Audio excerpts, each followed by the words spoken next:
Once upon a time, there was a brilliant scientist named Dr. Maxwell who had been working on a top-secret project for years.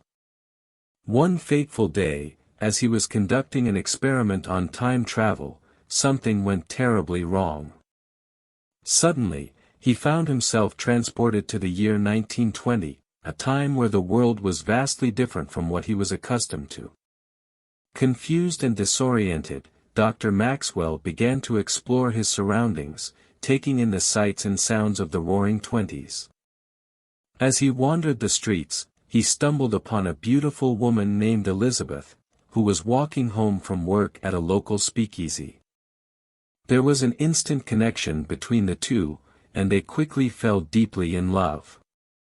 However, Dr. Maxwell knew that he couldn't stay in the 1920s forever.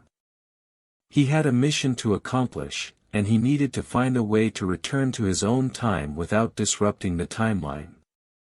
He spent countless hours working on his time machine, trying to find a way to make it work again. But as time passed, he began to realize that it might be impossible to return to his own era. As the days turned into weeks, Dr. Maxwell and Elizabeth continued their love affair, but he was constantly plagued with the thought of leaving her behind. He knew that he was from a different time and that he didn't belong there.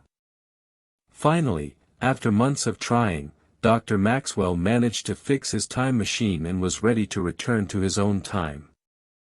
But as he prepared to say goodbye to Elizabeth, he knew that he couldn't tell her the truth about his origins. He didn't want to disrupt the timeline any further than he already had.